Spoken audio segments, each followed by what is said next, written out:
Bueno, muchísimas gracias por invitarme a participar en esta reunión y Amparo, gracias por curarme la úlcera corneal que tengo.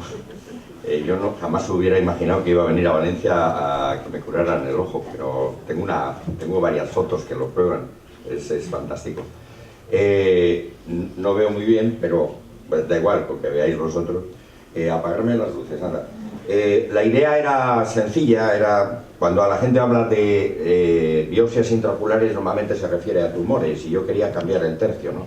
Y quería deciros que creemos que las biopsias son importantes y son también importantes en el manejo de las complicaciones o de los procesos inflamatorios intraoculares. Los objetivos de esta charla pequeña que os voy a dar es recordaros que es una herramienta que la tenéis a vuestra disposición, recordaros un poco cuáles son las vías de aproximación, y me voy a centrarme en los resultados de anatomía patológica, pero recordar que si no tenéis un buen laboratorio de biología molecular, pues realmente tampoco vais a poder obtener grandes resultados. ¿Cuándo nos planteamos hacer una biopsia intraocular? Pues cuando ocurren algunas de estas circunstancias, ¿no? Si después de haber hecho una correcta historia clínica, unas exploraciones, seguimos teniendo dudas o no sabemos exactamente cuál es el diagnóstico, si hemos tratado convencionalmente al paciente y no hay una buena respuesta, o si nosotros pensamos que está en peligro la visión y no quiero contaros la vida del paciente, ¿no? Hay que tener en cuenta que estas técnicas en general son agresivas y por lo tanto tiene que haber un equilibrio entre los riesgos y los beneficios, y precisamente porque son agresivas yo creo que siempre hay que implicar al paciente. Creo que hay que implicarle en todo, pero realmente en estos casos creo que con mucha más razón, ¿no? Este es un ejemplo. Este es un paciente de 40 años, varón, que viene de Angola, que no tiene percepción en este ojo tiene 0,05 y no sabemos muy bien lo que tiene. El paciente tiene SIDA positivo, tiene malaria. Al final la biopsia nos dio la pista de que esto era producido por malaria. Las indicaciones están incrementándose y se están incrementando por razones obvias. Primero, porque cada vez tenemos más pacientes inmunocomprometidos, que los estamos creando nosotros. Segundo, porque estamos aumentando el uso de los corticoides intraoculares y por lo tanto la posibilidad de que se desarrollen infecciones oportunísticas. Porque además los pacientes inmunocomprometidos a veces tienen presentaciones atípicas de cuadros que nosotros los hemos estudiado pero que no los reconocemos en estos pacientes. Y por último, recordaros los famosos síndromes de mascarada. Los síndromes de mascarada son determinadas patologías que recuerdan uveitis pero que no lo son.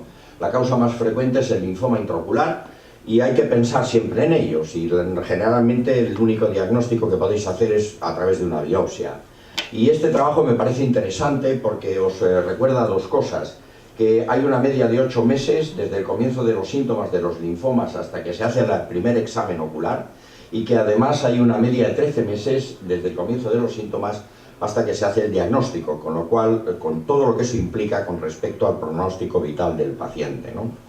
Este es un paciente de 64 años, varón, operado de cataratas hace 6 años en el ojo izquierdo, que desarrolla un edema de mácula que es catalogado por su oftalmólogo como un síndrome de Irving-Gass. Tiene unos leves signos inflamatorios tanto en la cámara anterior como en la cavidad vítrea. El paciente se le trata, el paciente no responde. Un año más tarde es diagnosticado de una endoftalmitis por gérmenes lentos, al paciente se le vitrectomiza, continúa el proceso inflamatorio y 5 años después al paciente se le quita la lente intraocular sospechando que el germen está acantonado entre la cápsula y la lente.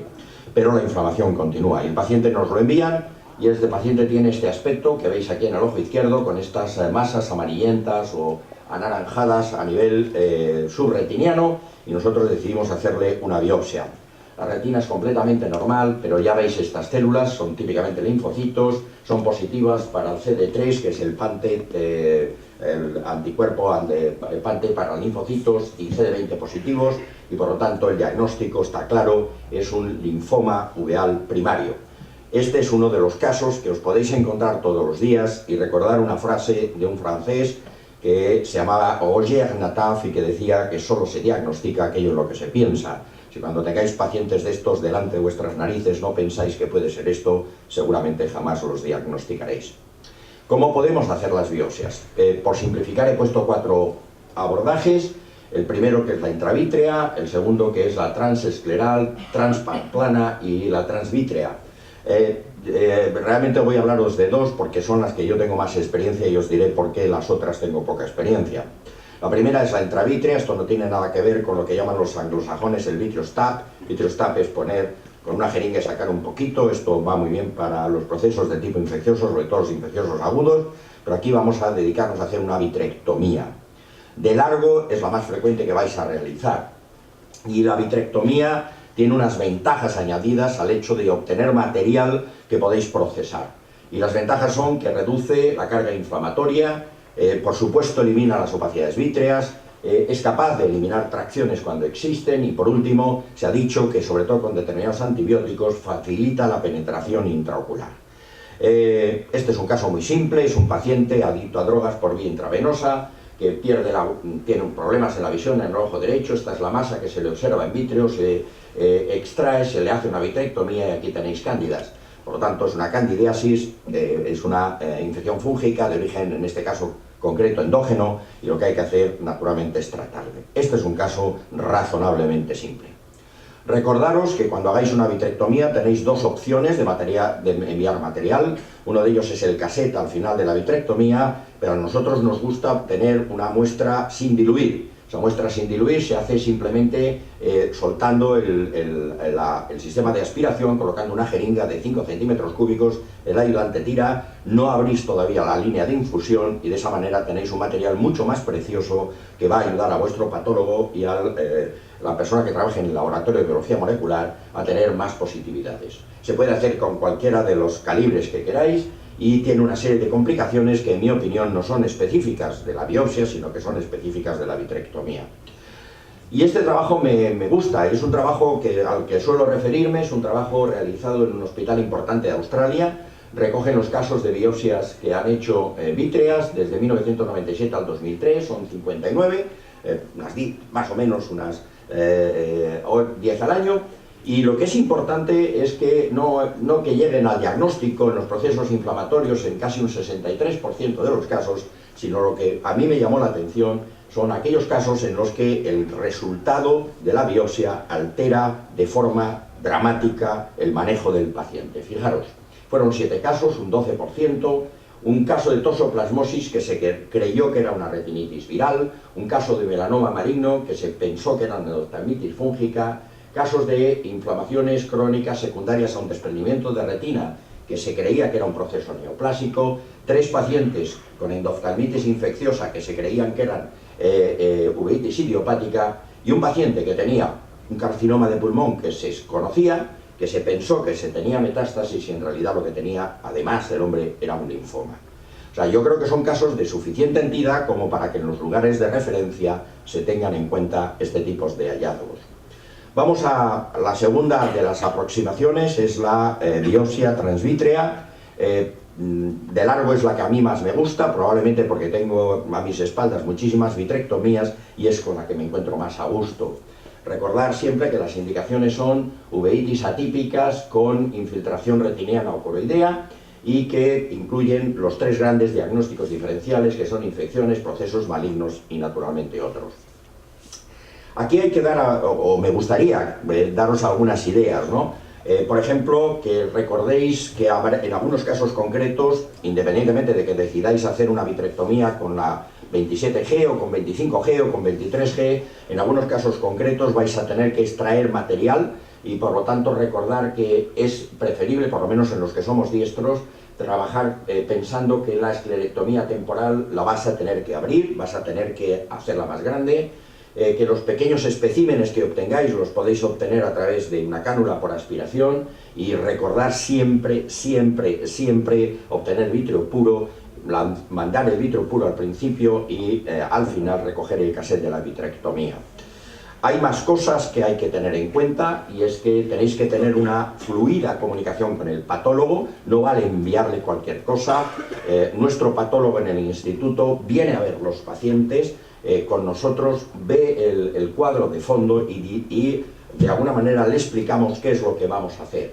Recordar que para un patólogo es vital que recojáis, si es posible, no solo tejido anómalo, sino tejido normal, porque él va a hacer el estudio comparativo. Naturalmente, desde el punto de vista quirúrgico, no tengo que deciros que evitéis los grandes vasos y cuando sea posible, utilizar las biopsias en la zona superior, porque el tamponamiento es mucho más fácil. Este es un caso muy interesante, es una chica de 35 años afectada de una enfermedad de injerto contrahuésped, que había sido trasplantada por un Hodgkin y que la paciente viene con este cuadro de varias semanas de evolución. El diagnóstico diferencial que nos plantean nuestros compañeros hematólogos de Salamanca es entre una infección viral y una recurrencia maligna. La paciente se le hace una vitrectomía diagnóstica, se hace una biopsia de coroides y al final lo que tiene es un hongo. Este hongo con este nombre tan raro que desafortunadamente mató a la paciente a la semana a pesar del tratamiento antifúngico. Esta paciente vino sin tratamiento antifúngico.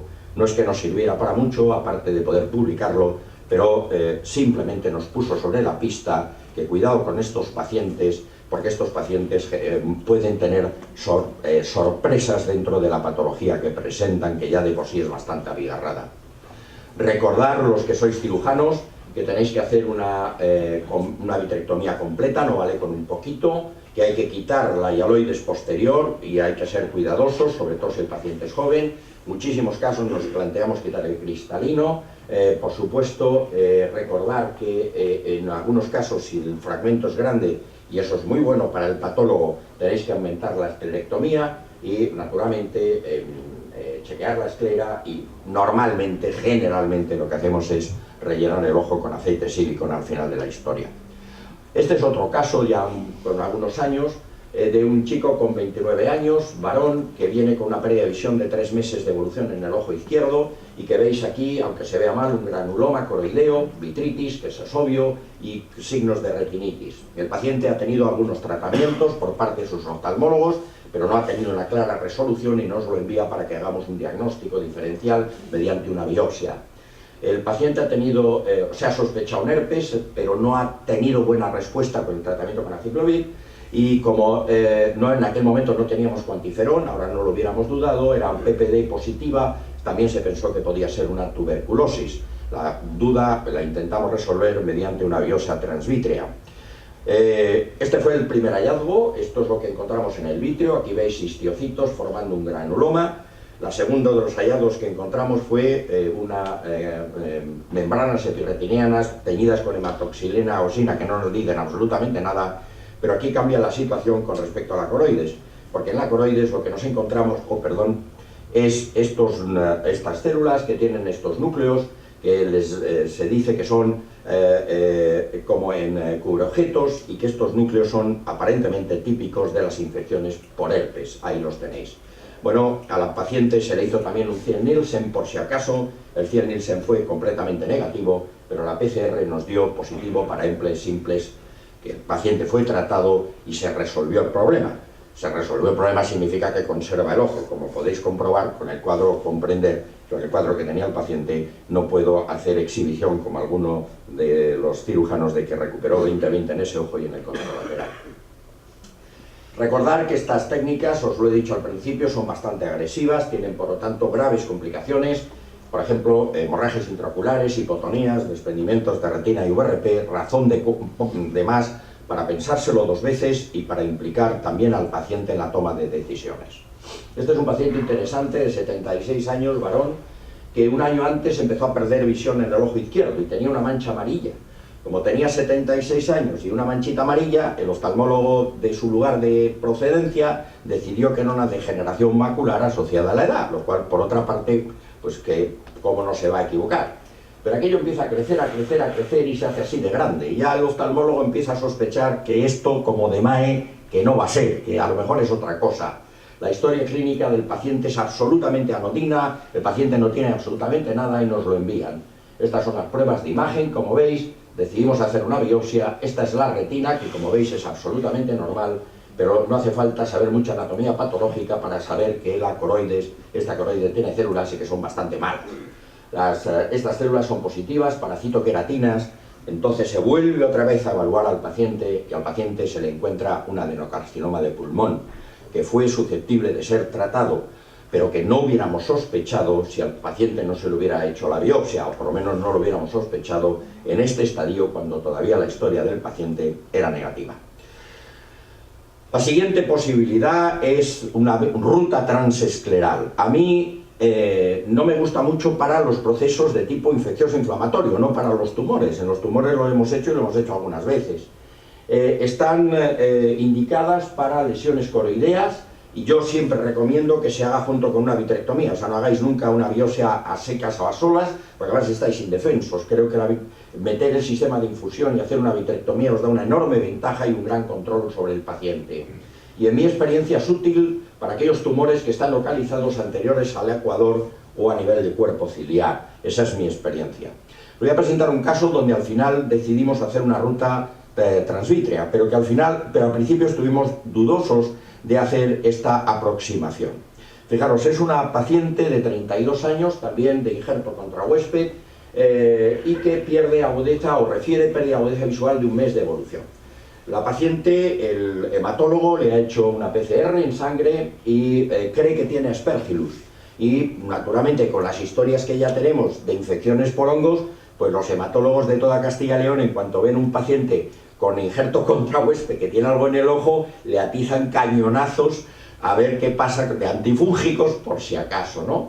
La paciente viene con voriconazol, aciclovir, antibióticos sistémicos y no se le da más porque creo que no se puede dar más. Creo que además se le puede añadir colacao por las mañanas, pero casi poco más, ¿no?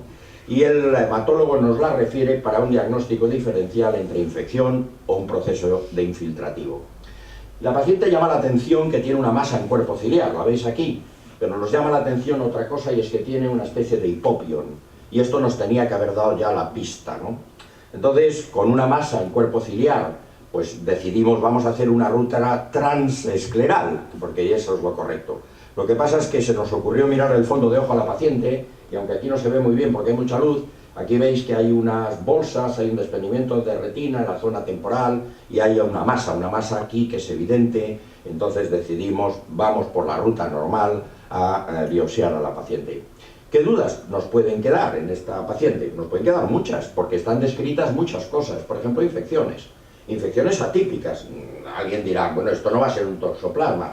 Yo no digo que sea un toxoplasma, pero que tienes que tener en cuenta que pacientes multitratados, que además están inmunocomprometidos de forma iatrogénica, pueden tener presentaciones clínicas de cuadros de forma completamente atípica. ¿Puede ser inflamatorio? Sí, están descritos, por ejemplo, que en leucemias agudas linfoblásticas aparezcan síndromes de Bocco-Ionari Arada, o sea, por poder están descritas cualquier cosa, e incluso desprendimientos serosos asociadas a las leucemias agudas. ¿Podían ser tumores secundarios? Pues también. ¿Por qué? Porque los pacientes con leucemia tienen también posibilidad de tener muchísimas otras cosas, por ejemplo, melanomas malignos necróticos. Y por último, naturalmente, lo más probable es que sea una recurrencia de la leucemia. Y para eso hay una cosa que es una pista importante, y es que aparecen como hipopion.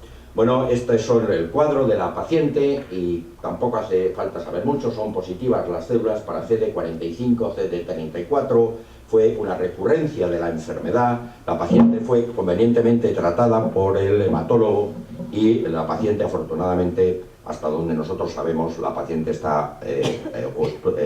permaneció viva, o por lo menos durante el tiempo que la seguimos. La última de las posibilidades, no sé qué ha pasado, pues será que ha dicho que ya tengo que parar o alguna cosa así. Es un buen sistema.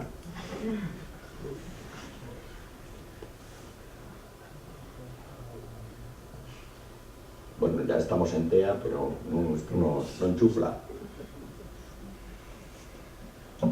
Yo lo puedo intentar otra vez, pero yo mucho más de esto no leo. Alguno de los expertos de la OMS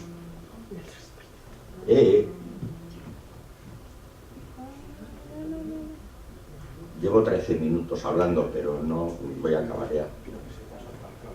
No, el cable está atado.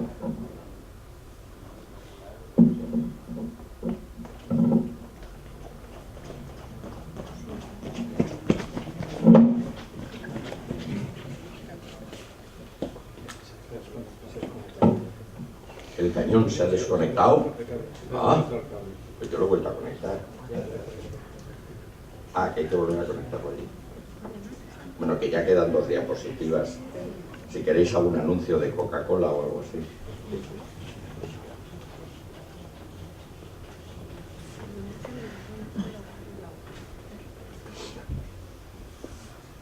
Perfecto, muchísimas gracias. La última de las, quedan 3 diapositivas, son las técnicas de aguja fina. Las técnicas de aguja fina a mí no me gustan para los procesos de tipo inflamatorios y para los tumores.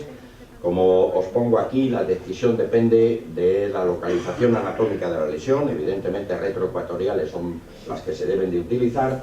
Depende de la experiencia del cirujano, de la tranquilidad o de lo a gusto que te encuentres con ella y de los posibles beneficios frente a otro modelo o a otros tipos de biopsias endoculares con las que yo me siento más a gusto, ¿no? Hay problemas con estas técnicas, no hay estudios, digamos, controlados para averiguar realmente si sirven o no sirven. Recordar que esta técnica la propuso Frederick Jacobiec en 1979, pero la propuso para lesiones que tengan más de 2 milímetros de grosor. Y yo hoy os estaba hablando de procesos que tienen que ver con inflamaciones o con infecciones, y generalmente estos procesos no suelen ser tan gruesos y por lo tanto en general no solemos hacer este tipo de técnicas que están más indicadas para tumores. Y además recordar que cuando falla lo que tenéis que hacer es una biopsia mediante una vitrectomía, por lo tanto yo directamente voy a la vitrectomía.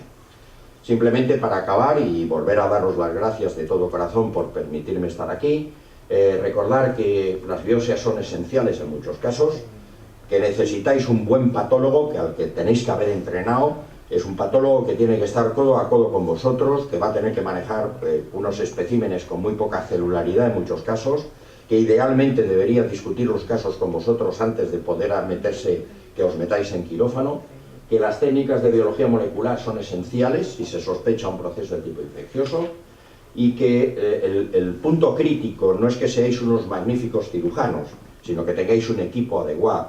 Esto no es un problema de habilidad quirúrgica. Si sois muy habilidosos y al final el material no llega al patólogo o al biólogo molecular adecuado, realmente no vais a poder hacer el diagnóstico. Cuidado, porque tienen grandes complicaciones y por lo tanto no se puede banalizar este tipo de técnicas. Las indicaciones se tienen que hacer con mucho cuidado, y recordar esto, que os lo digo de corazón, sobre todo a los jóvenes, que la mejor técnica diagnóstica es una combinación entre conocimiento. Hay que conocer las cosas, hay que meter horas, hay que estudiar. Desgraciadamente tenemos promociones de oftalmólogos jóvenes que han estudiado razonablemente poco y solo se diagnostica aquello en lo que se piensa. Una adecuada anamnesis, es patética la capacidad de hacer anamnesis que tienen la mayor parte de los oftalmólogos, es muy mala, y con esas herramientas lo podemos sustituir todo por unas manos muy hábiles o por unas técnicas quirúrgicas muy sofisticadas. Y realmente, además de todo eso, lo que hay que hacer es utilizar las técnicas accesorias de diagnóstico que tenemos a nuestra disposición. De todo corazón, muchísimas gracias a María Dolores y a Amparo, gracias por esa magnífica actuación con la lámpara de hendidura que has tenido esta mañana con mi ojo. No te veo, pero te presumo. Gracias.